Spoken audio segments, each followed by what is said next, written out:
జై గురుదేవ్. ఈరోజు మనం ఒక మహాద్భుతమైన ఆసనాన్ని గురించి తెలుసుకుందాం.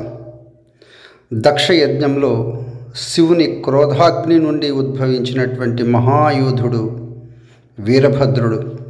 ఈ ఆసనం పేరు వీరభద్రాసనం. అంత శక్తిని ఇస్తుంది బంగారు. 2 పాదాల మధ్య వలసినంత దూరం ఉంచుకోండి, మీ హైట్కి తగిన విధంగా. వెనక పాదం యొక్క ముని వ్రేళ్ళు బాగా నేలకి నొక్కి పట్టండి, దన్ను పెట్టండి. శ్వాస తీసుకుంటూ చేతులు పైకెత్తండి. బ్యాలెన్స్ చూసుకుంటూ అట్లా శ్వాస తీసుకుంటూ వెనుకకి వంచేది. కనులు ఆకాశాన్ని చూడాలి. కొద్ది క్షణాలు ఉండండి.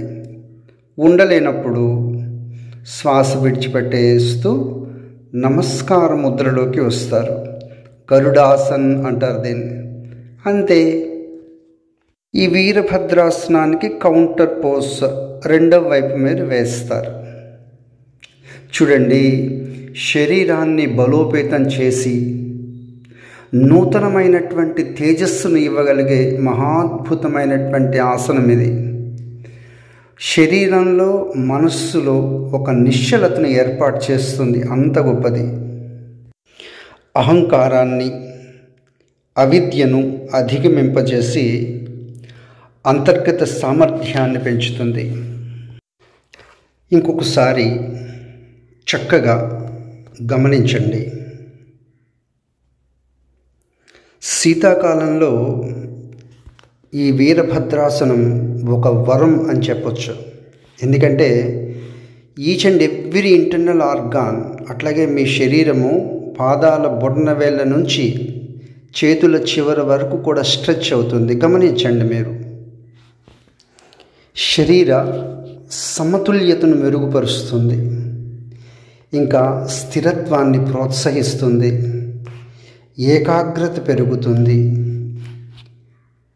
సింగర్స్ అంటే చక్కటి శ్రావ్యమైనటువంటి కంఠస్వరం వస్తుంది.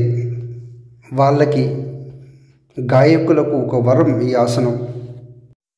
ఓర్పును, సహనాన్ని పెంచుతుంది. పాదాలు తిప్పండి బంగారు. వీరభద్రాసన్.